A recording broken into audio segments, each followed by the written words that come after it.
Hello and welcome back to the Masonic Roundtable, a weekly hangout where Masons from around the world get together to talk about Masonic news and opinions in a friendly and social manner. The standard disclaimer applies. The thoughts and opinions expressed here are solely the opinions of the participants and do not represent any Grand Lodge statements or positions. Make sure you keep your conversations open for the public and on the level. To interact with us, send questions and comments to our Twitter page at Mason Roundtable or on the Facebook event page for episode 113, Keeping Harmony. As usual, I'm one of your hosts, John Ruark, past master of the Patriot Lodge number 1957 in Fairfax, Virginia, and currently sitting as Junior Warden. I have Lodge this week. Yay! Now, I'll hand it off to Robert Johnson for his introduction. Hey guys, Robert Johnson here from Waukegan Lodge number 78 in Waukegan, Illinois, past master there, current secretary, and host of the Whence Came You Masonic podcast. Thanks, John. Thank you, Robert. Nick. Nick Johnson, Corinthian Lodge number 67 in Big Time Farmington, Millennial Freemason.com. Excellent. I missed that. Thank you, Nick. Juan? Yeah, I forgot we missed that. You gotta keep that up, Nick. Good evening, everybody. Juan Sepulveda here from Orange Blossom Lodge number 80 in Kissimmee, Florida, the Sunshine State, and the host of the Winding Stairs Freemasonry podcast. Thank you, John. Thank you, Juan. And last but not least, full house tonight, Jason Richards. Hey everybody, Jason Richards coming to you as the Senior Warden of Acacia Lodge number 16 in good old Clifton, Virginia, and no longer from the real Sunshine State, which was Hawaii. You've done so much traveling since you've been on TMR. That's like live from the hotel rooms more often than not, almost. The same. Yeah, you've been Colorado, you've been to Hawaii, you've been all over. Yeah, Los Angeles, San Diego. But who's counting? Yeah, I know. Good People stuff. keep paying for me to go and talk to people across the country. A true traveling man. Awesome. Great. So let's see. Let's slip into Masonic news. As usual, I wanted to kick things off with my Masonic survey that I'm doing. It's starting to get some legs, and I appreciate every one of you who've been sharing that with your lodge brethren.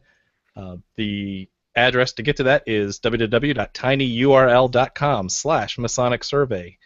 Right now, take out your phone and type in tinyurl.com/Masonic survey to instantly get that page up and help me out with this research that I'm trying to do for membership statistics. And How do you spell Masonic? Masonic? Masonry. Brethren. M-A-C-O-N? No, So now you're going to screw everybody up. I know. But again, I thank you in advance for helping me out. And for those of you who have filled out the survey, you guys are awesome and will continue to be awesome. And I will send you my awesome blessings. Robert, thank you for having me on Whence Came You podcast to talk about that. If you have questions about what I'm going to do with this data and any concerns about the data, Robert and I had an excellent conversation a few weeks back on how I'm collecting it, what I'm asking for, why I'm asking for it. And if you want to hear some more details on the data side, feel free to check out, I believe it's hopefully this week's Ex Oriente podcast with one of our guest hosts, Eric Diamond. So go check out Ex Oriente this week or soon. I don't know when the launch date is for that episode, but they have a quick turnaround. They're down to almost a weekly cycle. So there you go. Thanks in advance. Next in Masonic news, what do we have, Jason? Let's see. Oh, let's go to Nick. Let's go to Nick. Nick, Oh, what happened in Minnesota over the past week? well, we had our Grand Lodge communication, which annual communication. What is that? Let's see. It is that thing where you do some stuff and you hang out with people and all that. So Pretty much summarizes most of them. But for those who don't know what they are, it's Masonicon. That's what it is. Masonicon. You know, you dress up in costumes. You look kind of cool. People go, what? So there you go. but that is where the Grand Lodge of your state does meet and votes in new leadership as well as votes in new amendments to their Masonic law. Anything new and exciting come out of Minnesota? Let's see. just that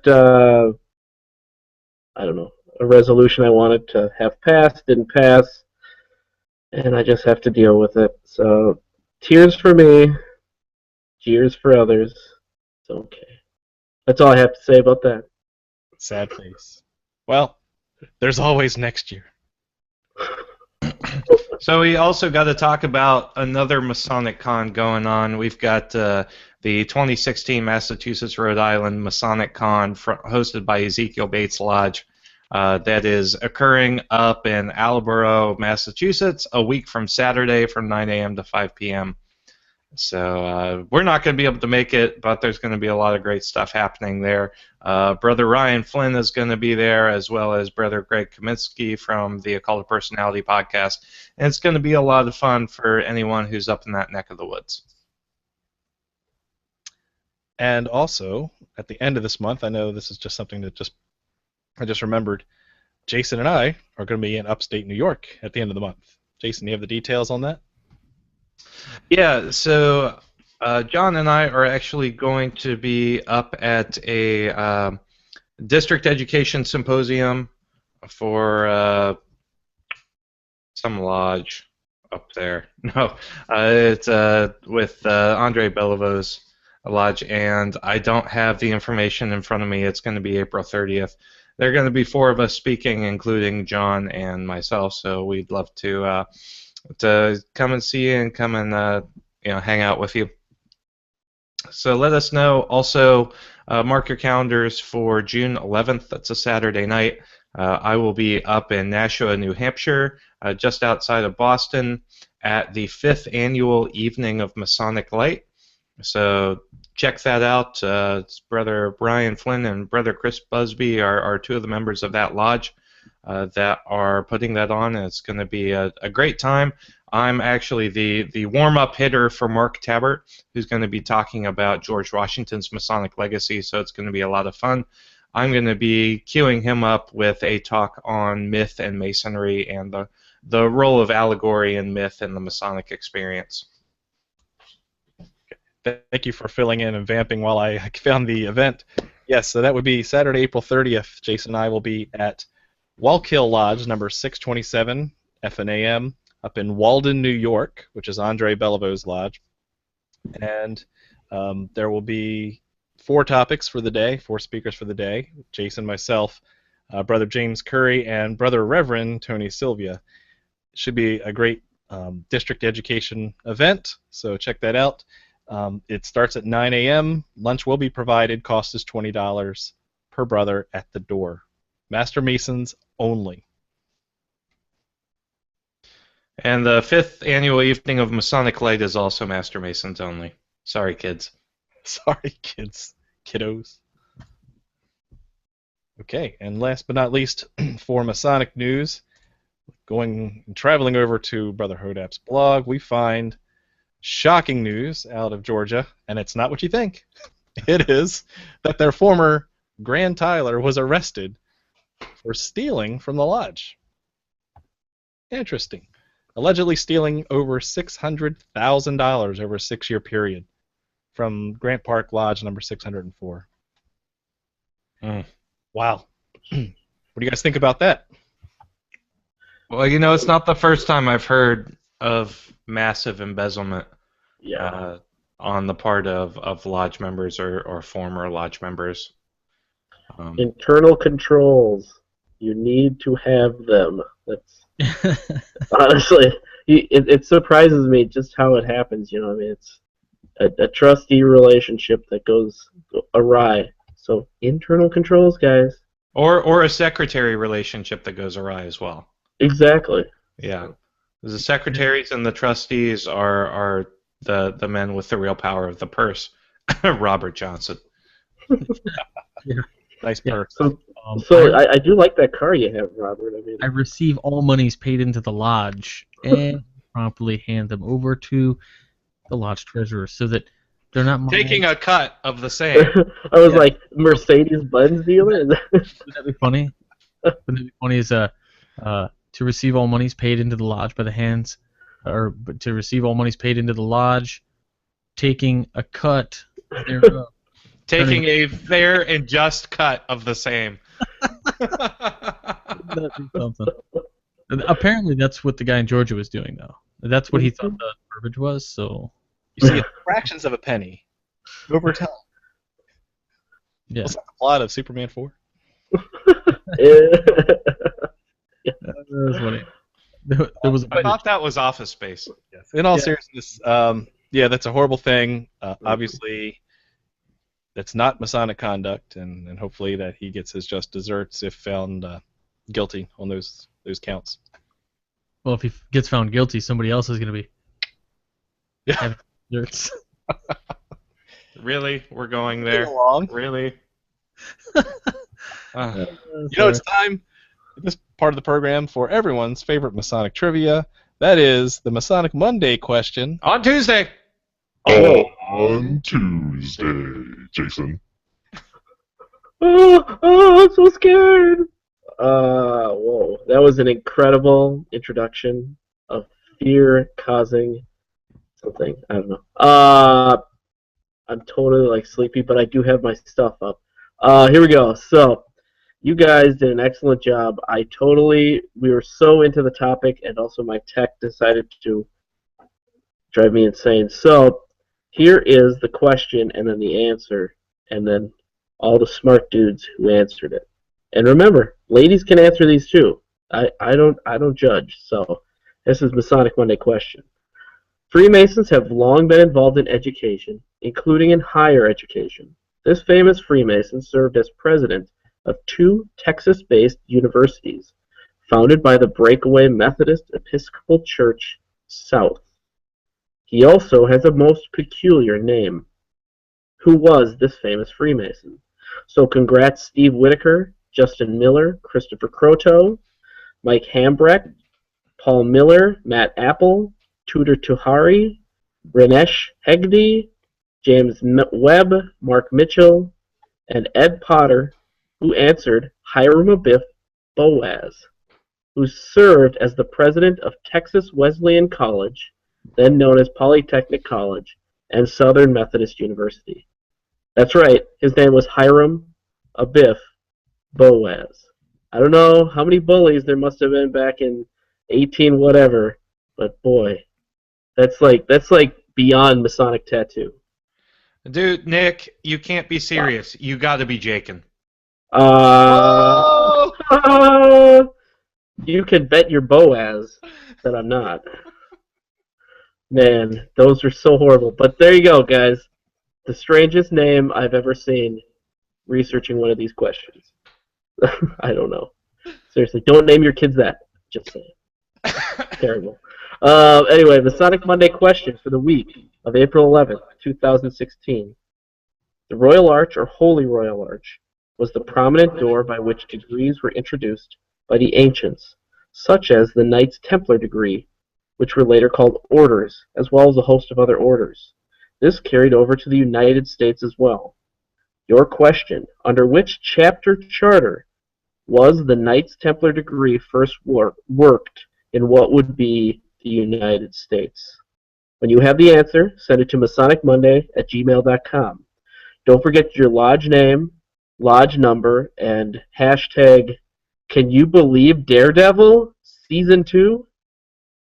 Spell out question mark. Back to you, John. Make sure you spell out question. Also, find the square and compasses in the last scene. Do it. Is it really? Yes. You're kidding. Yep. You're welcome, John. Oh, Welcome now to Comic Book Hour. Comic book show. Though I am a fan of Daredevil. It was a really good season. Awesome. Better than season 1. Yep. Wow. Yep. Well, that's cool. Yep. Frank Castle, baby. Nice. Just saying. Okay, Bang. let's get into this week's topic, which is keeping harmony. We've talked a little bit about some of the tenets of a good Mason and how we should keep brotherly love and harmony in our lodges. But this was a listener request to talk about what happens when you have intra-lodge fighting, lodge-to-lodge fighting, lodge-to-lodge communication barriers, overlapping events, politics between lodges. that is a real thing. I think we've all experienced some of that. So tonight we're going to talk about some of our experiences and some potential solutions of how to address the issue. So I'm going to ask all of you individually, have you seen any such thing? You don't have to call out names or lodges or anything, but have you seen any conflicts of interest between the various lodges in your jurisdictions? And I'll start with Juan Sepulveda. You know, as soon as you started saying, can you think of examples in which this has happened in your jurisdiction? It made me think also of appendant bodies in particular, and I'll be as vague as I can so that I'm not compromising anything. But let's say, for example, there's a predetermined or expected line of officers for the new year, okay, and all of a sudden, election day comes about, and the lodge is packed to the brim with friends and brothers from the shrine that haven't been in lodge forever. They're members of the lodge, dues-paying members, and then all of a sudden, the officer line gets shuffled. And harmony is nowhere to be found for the upcoming months. And I'll leave it at that. Well, to the victor goes the spoils. But that, too, has happened at a Blue Lodge event in our district in years past, where past masters and members that were well into their 70s and 80s decided to show up for elections to make sure that certain people were voted in. It happens. They have all the rights and duties to vote, just like any other Master Mason. But it definitely doesn't look well. Doesn't pass the ethical test. And the ripples in the harmony of the lodge that it creates is just so disturbing because it just doesn't end. You have brothers that are very discouraged, very disappointed. Some are very hurt, and there's a part of it that I wish we were better at. And I know I've talked about this in the Gentleman's Brotherhood about having the courage to really express yourself. And there should be no reason why it comes to the day of voting for someone to find out that nobody wants them in that position. Brothers, that's ugly. If you can, just for the sake of brotherly love, try to speak with that brother and don't let this blindside them. Sometimes all they need is maybe spend another year in that chair, but with enough warning saying the brothers are concerned that you might not be ready to sit in the East, or the brothers are concerned because of this or that. How about you consider sitting for another year in your current position? I think that's fair. I think that's kind of a weird thing. I don't know that I've ever experienced it like that. My lodge has always had a progressive line. So if somebody isn't ready for the East, it doesn't matter because everybody else just picks up the slack anyway. And in a way, and some people have a real problem with this, and that is when it's a progressive line and you have a lodge where everybody is always picking up the slack, it becomes our year. It's never in my year. You know what I'm saying?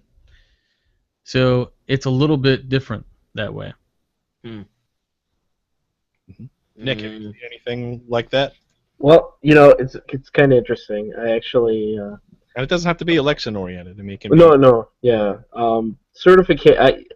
In my other life that's not Masonic, I actually have a certificate in alternative dispute resolution. So I've been involved in a number of mediations, and it's kind of interesting.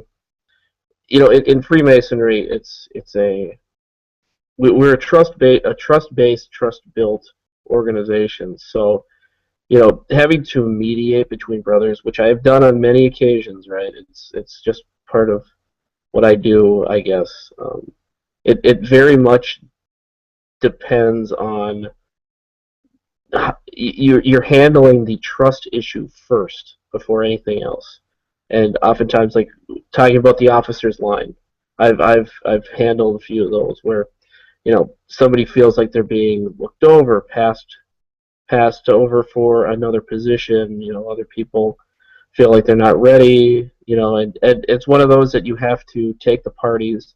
You have to let them talk, let them caucus on their own, let them come back, and hopefully you can find a resolution to really help them move forward, because you have to regain the trust. That's the most important aspect of anything Masonic, because we're a brotherhood, and so you take that relationship that we are brothers to a very different level than in any other organization you'll be in, including church sometimes. So, or whatever your religious organization is. Jason, how about District 4? So we have both the luxury and the unfortunate occurrence of having a very busy district, and everybody is always competing for time on the Masonic calendar, and that's just with the Blue Lodges. That's not even talking about the myriad of appendant bodies and youth groups that reside within the district. And as part of it, I'm just going to go out and say it. With Patriot Lodge, the experience that I've had there is that just about the vast majority of the members of the Patriot Lodge, about 3/4 of them, I actually have a mother lodge somewhere else in the district. Right. And I have seen in the past 3 years that I've been involved in Patriot Lodge, as members of the district treating this lodge in particular as a second-hand citizen and the second-class citizen of District 4. And it seems like they're automatically the first to get pushed aside when there's like a district ritual class, hey, so yeah, or anything else. Anecdotal evidence on that, yeah. So I think one of the big issues with Harmony can come up just by the sheer fact that there is so much to do and so few people who are willing and able to do it all. Mm-hmm. So we've got, like, my lodge, actually, our building has Waukegan Lodge number 78 and another lodge that meets in our same building. For years, before I kind of came into the picture, I was unaware of a lot of the animosities between the two lodges. And I don't know what it stemmed from, but recently, we're doing all these lodge renovations, and we were talking about, all these things that have to get passed by a temple board, and I said, well, we are the temple board. Like, between our two lodges, it doesn't really matter. We just do it. Like, the temple board serves no purpose. And the guy goes, well, it wasn't always that way. We weren't always amenable between our lodges. And it got me thinking, like, what was the big deal? I don't quite understand it. But for us, I do understand it now. And it has always just been that lodge was very, a lot of naval personnel. And our lodge was always like doctors and lawyers. So I think it was a schism of money in those respects. And then, of course, the myriad of district problems. I had the same thing going on as Jason. Yeah, actually, I was going to screen share. We have all of our individual lodge calendars on Google Calendar, and in our district, we put all of them together into one Uber calendar. And what you see here, for those who have the luxury of the YouTube video, is our monthly District 4 calendar with all of the 7 lodges put in there. This does not include all of the appendant body activities that happen as well. So you can see literally every night of the week there's something to do just in one district. I think actually it does include a majority of the appendant body activities. Oh, I see. Yes, it does. It's got youth groups as well as officer training and OES and Royal Arch. Yeah, and I do see this Alexandria Scottish Rite as well. So, yeah, I think on Friday the 22nd, nothing's going on. So by the time you listen to this episode, something will have been put there on that day. Wow, yeah. Yes. Yeah, ours is pretty much looking just like that, but we don't have, like, it's not as packed as that, but we don't allow anything else on it besides Blue Lodge stuff.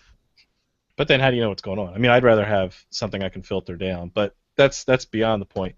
One thing that I'm kind of conflicted with, and it kind of builds on Jason's point, is that my mother lodge is Herndon Lodge, and I've been past master of Patriot Lodge, and yet Herndon Lodge has ritual practice on the same nights as a stated meeting for Patriot Lodge. So I physically can't be in two places at the same time to support both of my lodges. And I've brought this up to the officers before, and they're like, "Oh, but you know, our calendar's so full, and that's the only time we could do it." And I'm like, "Well, thanks, guys." I mean, so this is really where we get down to keeping harmony. I'm like, so you're not going to support your other district lodge? I'm not asking for fraternal visits and all that, but I am asking that if I want to help you, I can't. I can't help with your ritual practice because I'm at a state of communication. That cannot move. Your ritual practice can. Here's where we get into keeping harmony. What do you do in that situation? Well, it also propagates kind of an us versus them mentality that just completely breaks down the bond of brotherhood. When you get to the point where you're at, your lodge's function and you're like, hey, why didn't the guys from X lodge show up? Oh, they have this other event. Yeah. It's like, oh, so they're more important than we are, or, this thing is more important than we are. Oh, we have shrine elections. Whatever it may be, it just throws up barriers in between brethren, and I think that's a lot of cause for consternation in Masonic districts today. What about, so you named a couple things which kind of made me think. One, why can't you have your district instruction on another night? So let me ask you this. Are they asking you to show up to that? So that was individual lodge ritual practice. Okay, so like on an individual lodge practice, are they asking you to be there? They sometimes call out to the members, yes, we're practicing for this degree and we need some help. And I want to help. It's my lodge. I want to help. Right. But you joined another lodge. So... Yes, and here's where I'm gonna hold fast on this. It's a stated meeting written in the bylaws that was approved at the district level and above. That should always take precedence. Bingo! That's my point. So the thing is, though, is the other lodge shouldn't, they should know that, and they should just understand that you can't make it. Well, they should also respect it. That's my point, and I'm just saying that. Well, if they're asking you though, like, hey, can you please be at this practice? Well, then that's an issue. No. I'm talking even higher than that. That the other lodge should realize that they are a member of a community in a district, and that they should work around district events where possible. Why? They're supposed to do all their own stuff. Well, you talk to the guys who love their district and don't want to split the district. Despite me begging them. Where Jason was going into it, saying that this lodge is, we're so-and-so lodge.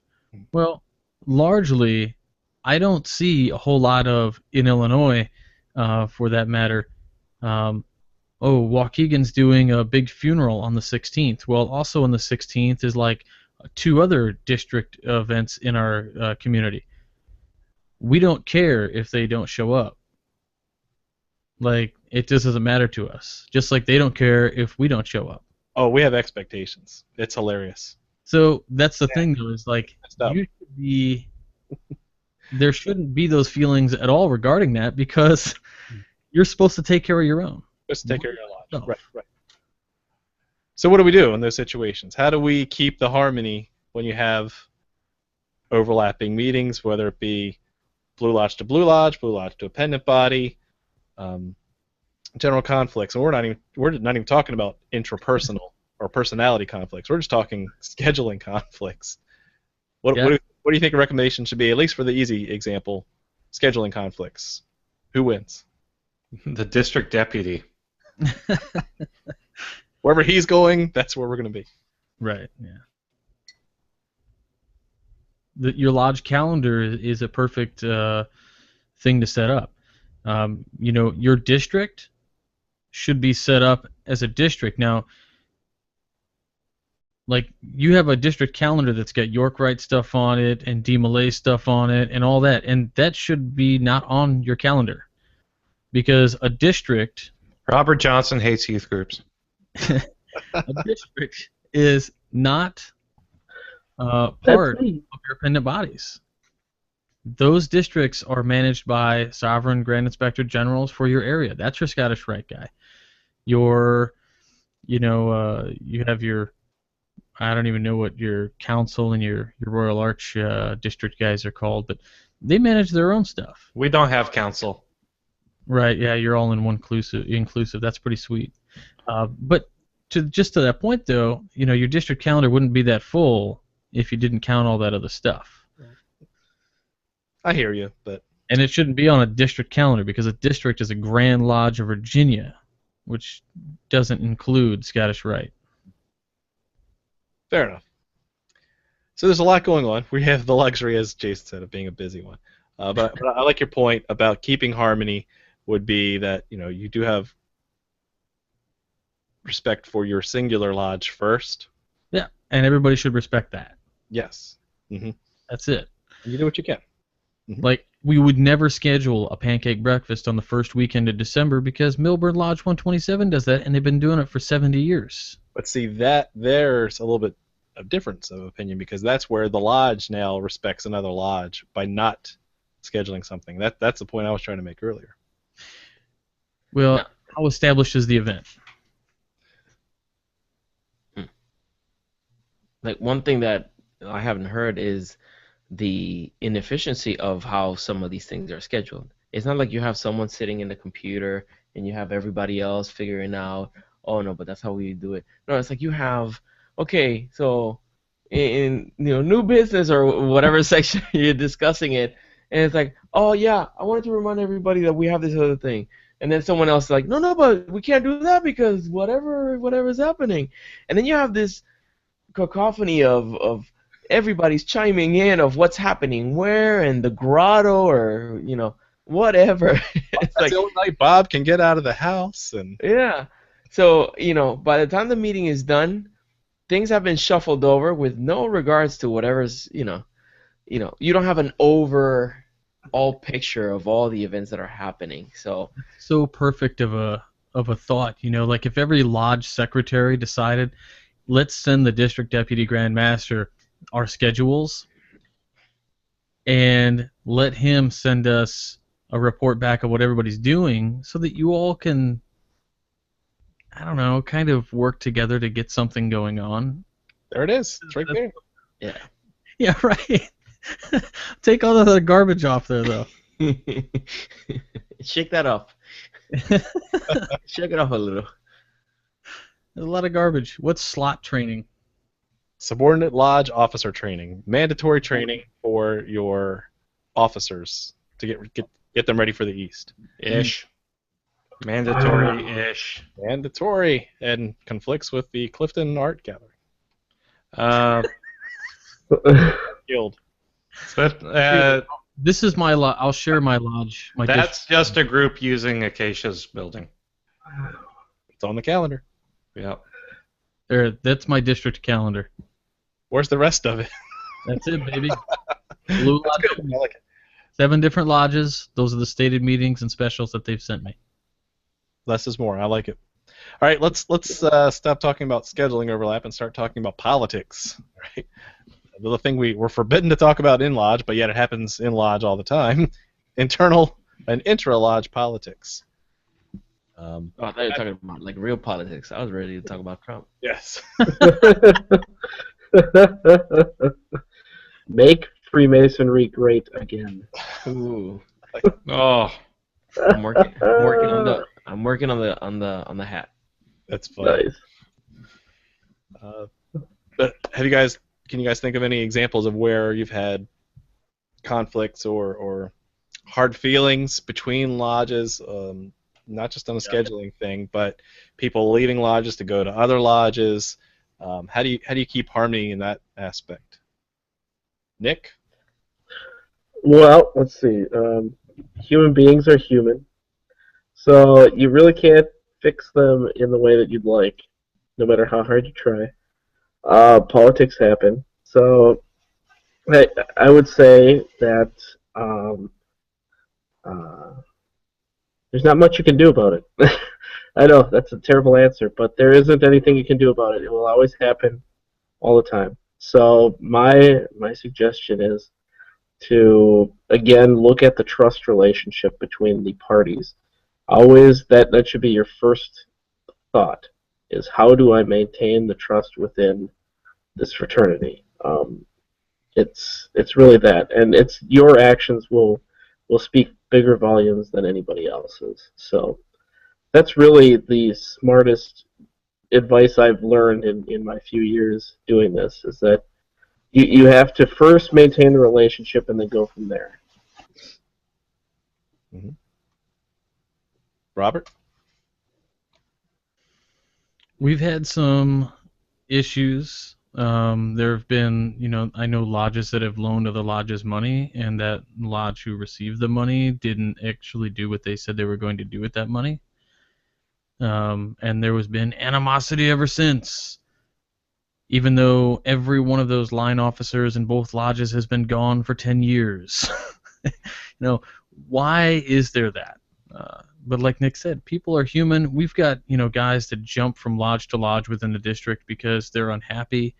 And I think what's going to be funny, not to make fun of these guys, but you're jumping from lodge to lodge, and sometimes grown men are going to cry about stuff. And we've got whiners. There's whiners in every group. And as much as we want to be brotherly to certain people, to everybody really, walk in, shake everybody's hand, and be amazing, but some people, what did the Joker say? Some people want to watch the world burn. Some people just want to cry all the time, and you can't help those guys. That's the way it is. Can't please everybody. It's my party, and I'll cry if I want to. Yeah. Yeah, I want to go back to what I opened with, of that conflict with the reshuffling and all that kind of stuff. There's another component of it that brothers should be mindful of. If there's a brother that has the courage and the courtesy to approach you and try to give you some feedback, perhaps, whisper in your ear that you might not be ready to sit in this other chair. Could you please consider staying in your chair for one more year, and we'll work with you to get you up to speed. When that happens, that brother that's receiving that message needs also to correspond in his feeling and his reaction, and be appreciative of it and be understanding. If people have this perception of you, you need to recognize there is a fault in my performance. I am lacking perhaps in my effort. It might be for no fault of their own. It might be that they have too many things on their plate. But it is important that if there's a brother that's taking that difficult step to approaching you, retain your dignity and accept the challenge, or if you feel that you're ready, discuss it. But I've seen where this goes, it goes bad, and a brother would leave the lodge, not come back, go somewhere else, and as it's a very, ideally, don't let it get to that point where you have to a couple of months before the election say, hey brother, I'm not sure that you should continue to move on. Well, Juan, we've always talked about things like, lodge and a business, right? And when we look at the lodge as like a potential business, or because it is the way we do run it, it is. But when you're in a business, you get reviews, right? Your boss comes up to you sometimes and has to tell you, hey, in private they always do this. They close the door if you work somebody legit, right? They close the door and say, hey, sit down. I noticed this, this, and this. We're having a little bit of an issue with, and we need to fix that and work on it. And if we can't do that, we're going to need to get somebody else to fill the chair or fill that spot, fill that position. And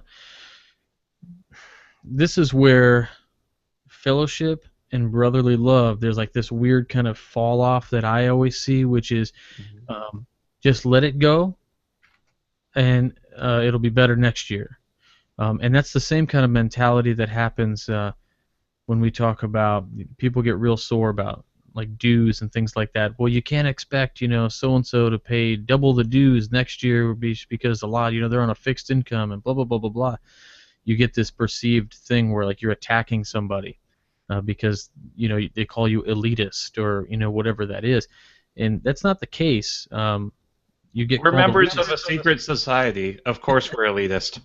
Yeah, this elitist thing where they call you elitist because, so and so, I don't have he's got a fancy bachelor's degree and I'm just a gas station attendant and I'm gonna be master next year and he's picking on me because of that. Oh, I got it. Yelp reviews for lodges. Yelp. Nice. Should we start it? I'm totally gonna Yelp this.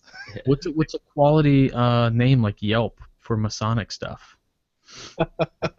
Well, we could just add the lodge to Yelp. Brethren, let's use that bring platform. anything divisive. Yeah, we forgot. We're trying to keep harmony here. Yeah, but one point I wanted to make is that the feedback that you get from a good manager needs to be timely. As at the first sign of a problem, address it and establish some sort of time frame within which this problem has to be corrected. The in-flight adjustments need to be happening before the fuselage is hitting the branches. Those adjustments have to be made far in advance so that you can change the trajectory of your plane. So, absolutely. Keep the nose up. Let's go hear what they're saying on social media because we had some good comments echoing some things. We'll make sure we highlight those too. Jason, what do we have out there? All right, wow, we're going to social media already. Okay, I'm going to share a great picture from Brother Mike, and for some reason it's not letting me screen share. So John can cue up the great picture from Mike Hambrecht, and I'll go talk about something else. Okay. So Brother Allen said he's a district deputy grandmaster in a district that actually neighbors Juan's, and they try to keep all their lodges up to date at the monthly Masters and Wardens meetings as to upcoming events and degrees so that they overlap as little as possible so that everyone can support all the lodges in the district.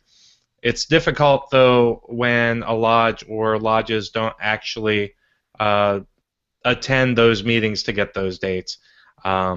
He's even had to ask a lodge to either reschedule a conflicting degree or join in a degree that was occurring at another lodge since they were both having, a degree on the same night, 10 miles apart.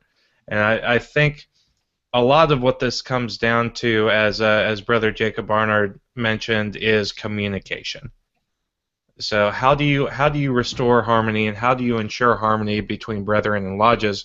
The fact of the matter is you have to communicate with them whether you like it or not. Communicate. Absolutely. Hey, here's the picture. Here's what Mike Hambrecht shared on this episode, which is a very nice, almost trestle board-like picture that states, "Ego need not enter here." I'm in trouble. Yeah, you and me both, RJ. Yeah. Okay. So those were really the two main comments we had to spark a little bit of discussion on social media. I just have a general question. So the gentleman who runs the district next to Juan's district, and then you mentioned conflicting degree dates. So, for instance, trying to think here. Most of the time, lodges in our district, in my personal district, and this is me looking at what we do and trying to understand, some differences out there. We've got 7 lodges in the district, and we have 5 nights that 5 days in the week, and so they'll usually schedule their degree work on that same night of the week, regardless of whether they have a stated or not. Sometimes they do a stated, and then afterward they'll do the degree. Mm-hmm. Now,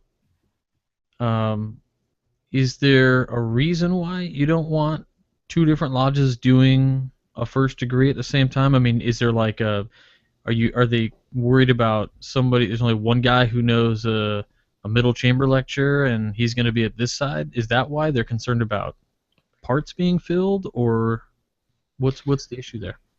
I would say specifically for the Master Mason degree, our second section of the degree is done by the Past Masters Association. So that not every lodge gets to do their own second portion of the Master Mason degree. Interesting. Yeah. So Okay. so you have this group of brothers that, let's say, for example, rescheduling for another day is going to suck for that group of brothers that are already going to one lodge to do the degree on Monday. So if you can consolidate and have the degree done in one place and have multiple candidates, then I see. yep, you get the Pardon me, I'm better going to throw up in my garbage can because you said multiple candidates. one. Oh, sorry. Great. Let's start wrapping up. Let's do final thoughts and shameless plugs, and we'll start with spin the wheel of morality. That'll be Nick. Sure. Wheel For of me, morality, turn, turn, turn. Tell us a Sure. lesson that we should learn. oh yeah. Lesson 46. Nick Johnson. What? So, let's see. For me, it's one of those that you know, I'm trying to think of how to phrase this, but harmony in the lodge. A lot of stuff happens in a lodge. It's a group of guys. There are no women around, so sometimes we get a little nuts, right? A little hot-headed. And when stuff like that happens, I think it's really nice to have a cool head, whether it's a district deputy grand master or a past master or somebody there and available just in case, so that they can kind of get through the situation, mediate it, and really come to a resolution where everybody feels like they've accomplished something. Especially, you see this in progressive line stuff. I mean, our lodges are 200, 300 deep, a lot of them. Not everybody's going to be master, unfortunately or fortunately. And so that causes a lot of friction. So really, you have to have a plan in place, and you especially need to have somebody who's a mediator of some experience to get people through that kind of problematic relationship, so that they can move forward. Again, this is a organization built on trust. You trust from the very moment you start, knowing that these guys are not going to lead you into paths that you shouldn't go. And so that's really what this whole exercise is to make sure that we maintain and even sometimes improve the trust that we have amongst brothers. So with that, millennialfreemason.com, I think I'll get something written up. I don't know, someday. This MMQ stuff, seriously, it's burning my fingers off. Look at, I don't even have him anymore. So, all right, thanks. Good work, Nick. Thanks. Juan Sepulveda. Okay, well, many cogs have to move in harmony for this machinery to really perform adequately. And if just a single cog is ignored, if it's neglected, then it compromises the entire system. So, brother, whatever your responsibility is as an individual, try to do that to the best of your ability, and try to make sure that at the first sign of this harmony within your lodge, that you do everything in your power to address it. Be polite in the process, but be courageous and speak the truth so that things can fall back in place. And the same goes for me. If there's anything that I say, that I do, that you feel is bringing this harmony to the fraternity, let me know. Just approach me.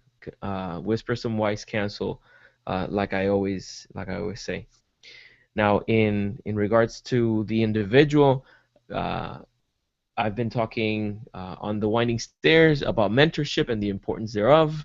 I've been asking a lot of questions, and this is because I'm putting together a very interesting project where I will be mentoring some brothers. So there's going to be like a virtual mentorship to help brothers that perhaps their work doesn't permit them to meet regularly with mentors, or perhaps they don't have a mentor who has been effective in helping them implement the lessons of Masonry. So if you will, this is not something that I can do for a lot of people, but if you are interested in being part of this mentorship program, make sure to go to thewindingstairs.com/mentorship for more details. Thank you, brothers. Sounds very interesting. Awesome. Looking forward to that. Thank you. Robert. Well, we've got a lot of harmony on this show, even though we have always, there's always a point in every episode where we disagree with something somebody else says. It's because you're a jerk. Nobody said I wasn't a jerk. But it's so key to making this last as long as we can make it last. There was he was born in the 1800s and died, mid-1900s. A guy named Aldo Leopold. He was an author and an ecologist here in America. And one of his quotes was something like, conservation is a state of harmony between men and land. And we can apply that in this. We could say, instead of conservation, right, we can say, the perpetuation of our craft is a state of harmony between men and your district, maybe. Nice. We really need to pay attention to what's going on, and I don't have a lot of issue with that in our district here, because we've got, like I said, events are staggered, and as Juan pointed out, these district meetings where people can get the schedule is great if dudes would show up. But that's another thing where it's another night of the week that we have to be out. So we need to, I think, look at our leadership, and we need to look at proxies maybe attending for us, and do what we can to make sure that we're making the effort, because we can't always just say, we're going to do what we do and screw everybody else. That's, as an independent Masonic organization, yes, you should care about your lodge and your lodge, because that's your lodge. It should come first. But don't automatically just, toss everybody else's stuff to the wayside and not promote it, or whatever. Have respect. And so much of that comes down to just having that one thing is respect. So thanks for watching the show this evening. I had a lot of fun listening to a lot of the different ideas about, our conflicts of interest and everything else that go along with trying to turn that ship around and set course correctly. So if you like Masonic podcasts, check out Whence Came You, 9:30 on Sunday nights. We'll be a little bit more punctual from this point on. I did have a little bit of a kind of a lag in episodes because my kids were definitely not going to bed on time and allowing me to stay up late and do a podcast. So thanks again.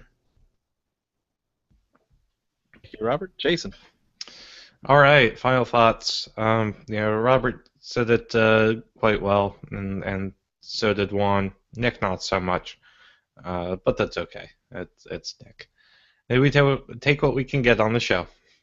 But as far as I'm just kidding, but really, As far as keeping harmony is concerned, again, I can't emphasize enough the need for open and honest communication, even when it's difficult. And you'd be surprised how difficult brotherly communication can be sometimes. No one likes to make others feel bad, and whether that's someone who's just not ready to go to the next chair, or someone who is putting on an event that is in direct competition with another one. You need to work that stuff out. You need to talk.